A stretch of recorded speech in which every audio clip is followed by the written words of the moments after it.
തങ്ങളുടെ കീഴിലുള്ള എല്ലാ സ്ഥാപനങ്ങളും വിൽപ്പനയ്ക്ക് എന്നാണ് അദാനി ഗ്രൂപ്പ് അറിയിച്ചിരിക്കുന്നത്. സാമ്പത്തികമായി വലിയ പ്രതിസന്ധിയിലാണ് അദാനി ഗ്രൂപ്പ്. അദാനി ഗ്രൂപ്പ് വിൽപ്പനയ്ക്ക്.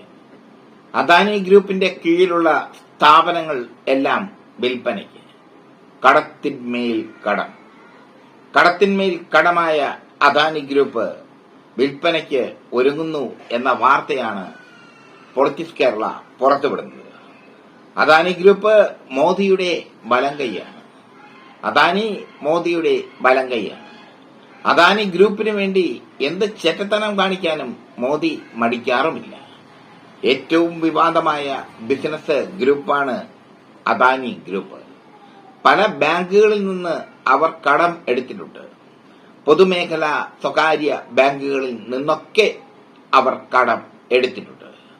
ആ കടമാണ് ഇപ്പോൾ പലിശയ്ക്കുമേൽ കൂട്ടുപലിശയായി നിൽക്കുന്നത്. ഈ സാഹചര്യത്തിൽ പിടിച്ചു നിൽക്കണമെങ്കിൽ മോദിയുടെ സഹായം വേണം. പക്ഷേ മോദിക്ക് പ്രത്യക്ഷമായി അദാനി ഗ്രൂപ്പിനെ സഹായിക്കാനാവില്ല. പരോക്ഷമായി മാത്രമേ അദാനി ഗ്രൂപ്പിനെ സഹായിക്കാൻ അയാൾക്ക് കഴിയൂ. അതുകൊണ്ട് തന്നെ മോദിന്മേലുള്ള വിശ്വാസമൊക്കെ അദാനി ഗ്രൂപ്പിന് നഷ്ടപ്പെട്ടു. അദാനി അംബാനി ഗ്രൂപ്പുകളാണ് മോദി സർക്കാരിനെ എക്കാലവും നിലനിർത്തുന്നത്. ഈ കഴിഞ്ഞ തെരഞ്ഞെടുപ്പിലൂടെ അധികാരത്തിലെത്തിയ സർക്കാരിനെയും നിലനിർത്തുന്നത് അദാനി ഗ്രൂപ്പും അംബാനി ഗ്രൂപ്പുമാണ്. ഈ രണ്ട് ഗ്രൂപ്പുകളിൽ ഒരെണ്ണമാണ് ഇപ്പോൾ വിൽപ്പനയ്ക്ക് വെച്ചിരിക്കുന്നത്. തങ്ങളുടെ കീഴിലുള്ള എല്ലാ സ്ഥാപനങ്ങളും വിൽപ്പനയ്ക്ക് എന്നാണ് അദാനി ഗ്രൂപ്പ് അറിയിച്ചിരിക്കുന്നത്. സാമ്പത്തികമായി വലിയ പ്രതിസന്ധിയിലാണ് അദാനി ഗ്രൂപ്പ്. അതിന് കാരണവും മോദി തന്നെയാണെന്ന്. മോദി സർക്കാർ അധികാരത്തിൽ വരുന്നതിന് മുമ്പ് സകലമാന ചാനലുകളും പൊളിറ്റിക്സ് കേരള ഒഴികെയുള്ള എല്ലാ ചാനലുകളും ഇലക്ഷൻ സർവേ നടത്തിയിരുന്നു.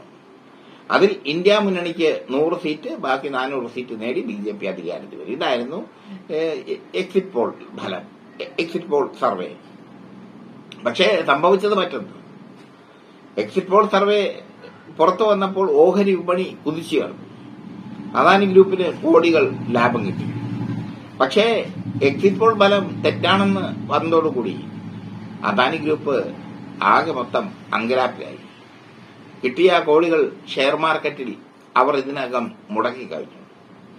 ഇപ്പോ അവർ അങ്കലാപ്പിലാണ്, ആകെ മൊത്തം അങ്കലാപ്പിൽ. ആ അങ്കലാപ്പിന് കാരണം സാമ്പത്തിക പ്രതിസന്ധി തന്നെയാണ്. അത്രയ്ക്ക് വാരി എറിഞ്ഞു ആത്മവിശ്വാസത്തോടുകൂടി മോദി അധികാരത്തിൽ വരുമെന്നും പറഞ്ഞ്. മോദി അധികാരത്തിൽ വരുമ്പോൾ ഏകാധിപതിയായി വീണ്ടും അധികാരത്തിൽ വരുമെന്ന് പറഞ്ഞ്, 400 സീറ്റ് നേടി അധികാരത്തിൽ വരുമെന്ന് പറഞ്ഞ്, അങ്ങനെയൊക്കെ പറഞ്ഞുകൊണ്ട് ചാനലുകളിൽ എക്സിറ്റ് പോൾ സർവേ പെയ്ഡ് ന്യൂസായി അവതരിപ്പിച്ചപ്പോൾ അംബാനി ഗ്രൂപ്പിനും അദാനി ഗ്രൂപ്പിനും നല്ല പ്രതിഫലം ലഭിച്ചു. ഷെയർ മാർക്കറ്റ് കുതിച്ചുയർന്നപ്പോൾ അവർക്ക് സന്തോഷമുണ്ടായി.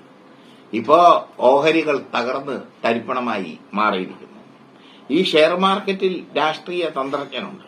ഷെയർ മാർക്കറ്റിലുള്ള അല്ലെങ്കിൽ അതിനെപ്പറ്റി പഠിക്കുന്ന രാഷ്ട്രീയ തന്ത്രജ്ഞർ അദാനി ഗ്രൂപ്പിനോട് പറഞ്ഞു കഴിഞ്ഞു, ഇനിയും കൂപ്പുകുത്തും ഷെയർ മാർക്കറ്റ്. ഇന്ത്യ മുന്നണി ശക്തമായ ഒരു പ്രതിപക്ഷം ആയതോടുകൂടി ഷെയർ മാർക്കറ്റ് കൂപ്പുകുത്തുകയാണ്. ഷെയർ മാർക്കറ്റും ബാധിവെപ്പും ഒക്കെ നിറഞ്ഞ ഒരു ലോകം, വല്ലാത്തൊരു ലോകമാണ് ബിസിനസ്സുകാരുടെ ലോകം. ആ ലോകം ഇപ്പോൾ തിരിച്ചറിയുന്നു തങ്ങൾ ചതിക്കപ്പെട്ടുവെന്ന്, അല്ലെങ്കിൽ തങ്ങൾക്ക് നിലനിൽപ്പില്ല എന്ന്. ഷെയർ മാർക്കറ്റ് മോദി അധികാരത്തിലെത്തുന്നതിന് തൊട്ടു മുമ്പ് വരെ വല്ലാത്തൊരു കുതിച്ചുകയറ്റമാണ് നടത്തിയത്. തലതാരയ്ക്ക് മോദി അധികാരം നേടിയപ്പോൾ ആ കുതിച്ചുകയറ്റം താഴോട്ടങ്ങ് പോയി. ഇതാണ് സംഭവിച്ചിരിക്കുന്നത്. എന്തായാലും അദാനി ഗ്രൂപ്പ് വിൽപ്പനയ്ക്ക് അദാനി ഗ്രൂപ്പ് തയ്യാറെടുക്കുന്നു. പണമുള്ളവന് വാങ്ങാം. പണമില്ലാത്ത നമുക്കൊക്കെ ഇതൊക്കെ കണ്ട് താടിക്ക് കൈയും കൊടുത്തിരിക്കും.